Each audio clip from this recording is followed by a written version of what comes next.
Alors, bienvenue dans cette vidéo où nous allons parler des 3 caractéristiques ou, si vous préférez, des 3 forces des femmes accomplies. Ces femmes que vous regardez, c'est peut-être une copine, une collègue, une personnalité publique. Elles sont dans votre voisinage. Mais ces femmes, elles ont quelque chose de spécial. Vous le savez, vous le voyez. Elles font des grandes choses, mais vous vous demandez, c'est quoi leur secret? Alors, dans cette vidéo, je vais vous parler de ce qu'elles font. La toute première chose, c'est qu'elles ont compris l'importance de développer son leadership. Ma belle, tu dois développer ton leadership. La deuxième chose qu'elles ont, et qu'elles ne vous ont peut-être pas dit, c'est qu'elles ont développé une autorité spirituelle bien rodée. La troisième chose est autant importante, je vous le dirai à la fin de cette vidéo. Alors, parlons du leadership. Je ne vais pas vous donner des définitions qui sont comme dans les grands livres. Je vais simplement vous dire que le leadership est cette capacité de prendre les choses en main, d'être au contrôle et de porter tellement de bons résultats qu'on devient une source d'inspiration. On devient une source d'inspiration pour ces personnes qui vous regardent, pour ces personnes qui vous suivent. Mais aujourd'hui, nous n'allons pas parler de ces personnes qui vous suivent. Nous allons parler de vous, mes belles. Nous allons parler de votre leadership. Nous n'allons pas en parler comme si nous étions dans une conférence. On va en parler pour s'éduquer à la fondation. Vous savez, il y a des personnes, elles sont chez elles.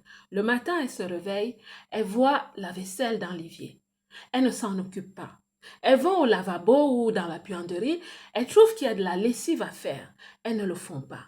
Elles vont traîner dans la maison avant d'aller au travail. Le soir, quand elles reviennent, elles trouvent la maison dans le même statut. Ce qui se passe, c'est qu'elles ont la procrastination. Mais la vérité de la procrastination, c'est que ce que moi j'ai compris, c'est que la procrastination est un problème de leadership. Quand on n'a pas une vision affûtée, quand on n'a pas des objectifs, on va traîner la patte dans la maison, dans son entreprise. On ne va pas faire les choses comme elles doivent se faire. Bref, on ne va pas prendre la vie en main. Le leadership, vraiment, il commence à la base. On ne peut pas parler de leadership seulement pour les entreprises, au travail, quand on veut avoir des promotions, non. On doit parler de leadership à la base. Parce que si tu ne réussis pas à gérer ton leadership à la base, tout ce que tu vas faire au-dessus pour construire ton château, ce château, il va s'écrouler. J'ai peur de le dire ainsi. Dans le leadership de la femme qui réussit et qui est épanouie, elle l'a construit à la base. Cette femme, quand tu entres chez elle, tu as envie de demeurer. Tu as envie de rester là parce que ça sent bon, parce que c'est frais, parce que c'est bien rangé. Et cette femme, elle met la main à la pâte, elle est rodée, elle prend soin des choses. Si elle a des servantes, elle leur donne des instructions, elle gère les choses. Elle est vraiment le ministère de l'Intérieur. Oui, je vous parle de leadership. Pourquoi est-ce que je m'en tiens seulement à notre vie à la maison? Parce que ça commence par là. C'est le mindset. On ne peut pas reproduire à l'extérieur ce qu'on ne reproduit pas à l'intérieur. On ne peut pas avoir des fruits à l'extérieur qu'on ne réalise pas à l'intérieur de nous. C'est à l'intérieur de nous que ça commence. On est organisé. On vit au-dessus de la peur.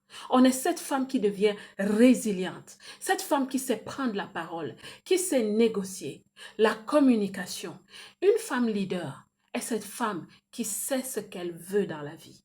Et quand tu négliges les petites choses, ma belle, tu ne peux pas être en charge des grandes choses. Non, parce qu'à la fin, une femme épanouie, une femme réalisée, qui a des résultats, une femme à qui tu regardes et tu te dis, elle a quelque chose, elle a un charisme. C'est une femme qui s'est d'abord bâtie de l'intérieur.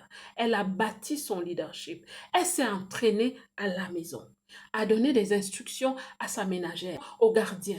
Elle s'est entraînée à se lever elle-même le matin et se dire, ma maison doit être propre, elle doit être fraîche. Parce que si ta base n'est pas solide, tu ne peux pas te tenir dessus pour construire de grandes choses. Alors voilà le premier secret de la femme épanouie que tu vois à l'extérieur, c'est parce qu'elle a construit son leadership. Le leadership à l'extérieur n'est que le fruit du leadership à l'intérieur d'abord. La deuxième chose dont je vais te parler, c'est son autorité spirituelle. Nous savons déjà que tout ce qu'on manifeste à l'extérieur est le résultat de ce qui se passe dans le spirituel. Donc la femme leader dont je viens de parler, elle est aussi aguerrie au niveau spirituel parce qu'elle a compris que nous sommes dans un monde que je peux appeler bizarre. C'est un monde où les choses fonctionnent d'une certaine façon. Donc cette femme, elle comprend que tout ce qu'elle produit doit être protégé, doit être balisé, arrosé par les prières, arrosé par la méditation. Je vais te parler de ça, mais je vais aussi te parler du fait d'être connecté avec toi-même, de connaître ton identité, de connaître tes forces, tes faiblesses. Toutes ces choses ne sont pas matérielles, elles sont spirituelles, elles sont internes. Tu dois les développer, tu dois les connaître. Tu dois connaître quelles sont tes forces, quelles sont tes intelligences, ma belle. C'est très important. Et c'est pour ça que tu dois être ancré dans ton identité. Et dans ton identité se trouve ton esprit. Ton esprit a besoin d'être nourri, a besoin d'être exercé. Il doit être développé comme un muscle. Ton esprit doit être fort, ma belle. C'est pour ça que tu dois être aligné, très aligné avec ta force supérieure. Le principe de l'alignement. Tu es aligné à quoi? À une force supérieure. Pour moi, c'est Dieu. Tu dois être aligné à Dieu parce que c'est de lui que tu tires ta force. Notre esprit brûle comme une batterie.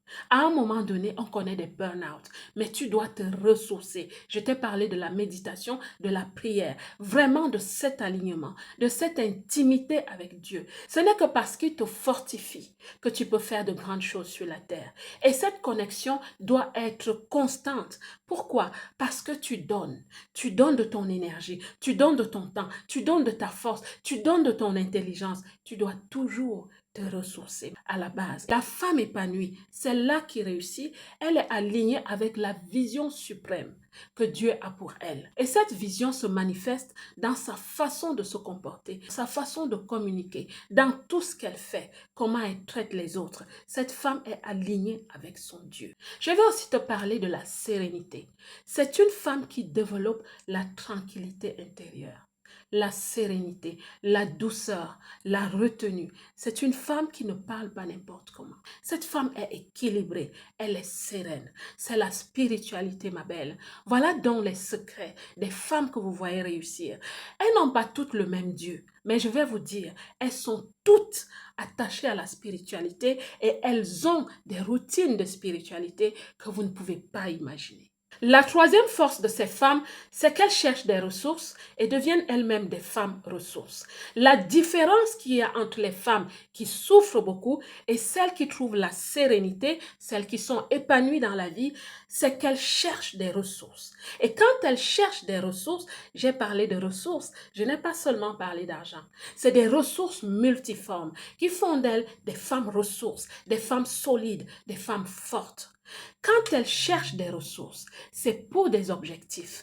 Et une personne ressource est celle qui peut répondre à ses propres questions et aux questions des autres, qui peut répondre à ses propres besoins et aux besoins des autres. C'est une femme qui s'est développée pour se réaliser.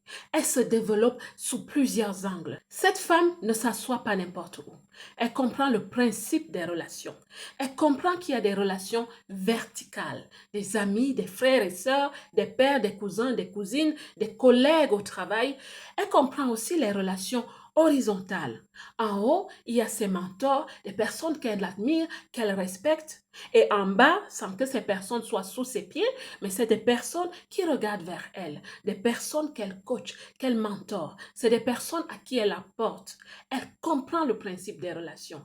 Elle cherche l'argent. Quand elle est en entreprise, elle n'est pas là juste pour les petits boulots. Nous commençons toutes dans la diaspora avec des petits boulots. Mais avec le temps, cette femme épanouie, elle recherche les promotions parce qu'elle sait qu'avec la promotion, son pouvoir d'achat va s'augmenter et sa vie va se transformer. Cette femme a compris qu'elle doit prendre soin d'elle-même, mais aussi des autres. Qu'elle a une vision personnelle de vie, mais au-delà de sa vision personnelle, elle a une plus grande vision parce qu'elle sort d'une famille, elle sort d'un environnement. Surtout nous qui vivons à l'étranger, on vient de quelque part, on ne doit pas l'oublier. Alors ma belle, quand tu cherches des ressources, cherche-les pas seulement pour toi. Et quand tu le fais, quand tu deviens cette femme épanouie, les avantages, c'est quoi? C'est que tu dors mieux. Tu dors mieux, ma belle. Tu peux résoudre des problèmes impromptus. Tu n'as pas de problème de petits moyens. Tu es cette personne aussi qui apporte aux autres parce que quand ils viennent, tu deviens une personne d'information, de formation et de transformation. L'autre avantage, ma belle, de devenir cette femme épanouie, c'est que tu sors des rapports de force avec la société. Parce que quand on n'a pas de ressources et qu'on n'est pas une personne ressource, on est vulnérable, on dépend des autres, on dépend de la manipulation, on est dans des situations abusives, on est contrôlé par des humains, par des personnes et ce n'est pas agréable. La dernière chose que je souhaite ajouter ici, c'est que ces femmes sont des femmes ressources parce qu'elles lisent, elles s'éduquent. Elles se développent en culture générale. C'est des femmes qui se créent une certaine expérience de vie et elles peuvent en parler aux autres. Je viens en fait de vous parler du charisme d'une femme, la femme qui se réalise, la femme épanouie que tu admires, ma belle. Ce charisme est fait de son leadership, la compréhension de son leadership. Il y a plusieurs types de leadership. Avec nos personnalités, nous avons toutes, chacun, sa façon d'être leader. Mais tu dois le savoir et tu dois le cultiver afin de l'exercer. Elle comprend son autorité spirituelle. Elle va la rôder dans la prière, la méditation. La troisième chose, c'est les ressources, ma belle. L'argent, les ressources multiformes, c'est le pétrole de la vie. Sans cela, ma belle, il est possible que tu ailles quelque part. Tu penses que tu es légitime, mais on ne te respecte plus. La belle diaspora, j'espère que cette vidéo va vraiment vous parler. Revenez dessus. Si vous avez des questions, n'hésitez pas à me contacter, même sur WhatsApp, pour une petite conversation entre nous, mesdames. Que Dieu vous bénisse. Quant à moi, comme d'habitude, je vous aime.